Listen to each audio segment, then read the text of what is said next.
Hello, नमस्कार. मी उर्मिला. स्वागत आहे तुमचं आजच्या माझ्या नवीन ब्लॉगमध्ये. तर आज आहे आमच्या लाडूचा वाढदिवस, आमच्या सगळ्यांचा लाडोबा. तर त्याच्या वाढदिवसानिमित्त आज आम्ही करणार आहोत चिकन दम बिर्याणी. तर त्याचीच ही पूर्वतयारी चालू होती. तर बिर्याणीसाठी लागणारा सगळा कांदा मी मिक्सरलाच बारीक कट करून घेतला होता. त्यानंतर कोथिंबीर, आलं लसणाची पेस्ट वगैरे ही सगळी काजलने केली होती. त्यानंतरनं चिकनला हळद मीठ लावून बिर्याणी मसाला, तसेच तिखट आणि कोथिंबीर पुदिना घालून काजलने ते चिकन 1 तासासाठी मॅरिनेट करण्यासाठी ठेवून दिलं होतं. आणि पाहुणे देखील आले होते बड्डेसाठी. तसेच मुलांचा देखील गोंधळ फार चालला होता आणि मुलं खूपच एक्साईट झाली होती. त्यानंतरनं उभा राहून करण्यापेक्षा खालीच गॅस शेगडी घेतली आणि खालीच 1-1.5 किलोची बिर्याणी असल्यामुळे खाली बसूनच केली.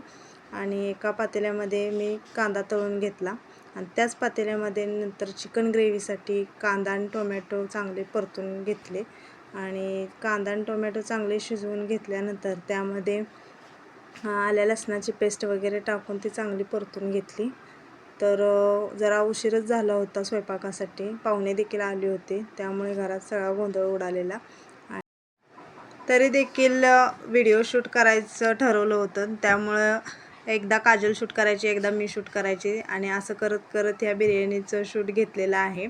आणि हा व्हिडिओ तुम्हाला आवडल्यास व्हिडिओला नक्की लाईक करा. कांदा, टोमॅटो आणि आलं लसणाची पेस्ट परतून घेतल्यानंतर त्यामध्ये मॅरिनेट केलेलं चिकन टाकून घेतलं आणि भरपूर अशी कोथिंबीर टाकून घेतली. आणि एक 5 मिनटं मोठ्या गॅसवरती चांगलं चिकन परतून घेतलं, जेणेकरून चिकनला चांगलं तेल सुटेल. आणि तुम्ही पाहू शकता चिकनला चांगलं तेल सुटलेलं आहे. चिकन 10 मिनटासाठी शिजवून घ्यायचं आहे, जास्त चिकन शिजवायचं नाही आहे. आणि दुसरीकडे आपल्याला पातेल्यामध्ये अर्धा पातेलं पाणी घेऊन चांगली उकळी आणायची आहे आणि त्यामध्ये सगळे खडे मसाले टाकून घ्यायचे आहेत. त्यानंतर त्यामध्ये अर्धं लिंबू पिळलेलं आहे आणि कोथिंबीर आणि पुदिना बारीक चिरून घातलेला आहे. लिंबू अशासाठी पिळायचं आहे की जेणेकरून आपल्या भाताला चांगला पांढरा शुभ्र कलर येईल त्यासाठी. आणि ह्या पाण्याला आपण एक 5 मिनटं चांगलं मसाले उकळून घ्यायचे आहेत. त्यानंतर त्यामध्ये 1 तास भिजत घातलेला बासमती तांदूळ टाकून घ्यायचा आहे आणि गरजेनुसार मीठ घालायला विसरायचं नाही. आणि चांगली एक 5 मिनटं आपल्याला तांदूळ चांगला उकळून घ्यायचा आहे, जेणेकरून आपल्याला जास्त शिजवायचा नाही. 70 ते 80% आपल्याला तांदूळ शिजवून घ्यायचा आहे. आणि तो त्यानंतर मी गाळून घेतलेला आहे.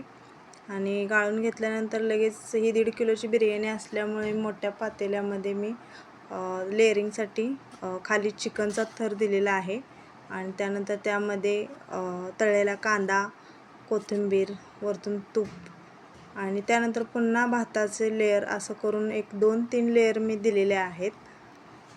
भात आणि चिकनचे लेयर करून झाल्यानंतर सगळ्यात शेवटी भाताचा लेयर दिला आणि त्यावरती परत कोथिंबीर, पुदिना आणि तुपाचे आणि कांदा असा लेयर करून त्यानंतरनं सगळ्यात शेवटी फूड कलर आपण जो शिजवलेला भात होता त्याचाच पाण्यामध्ये मिक्स करून या ठिकाणी फूड कलर यूज केलेला आहे.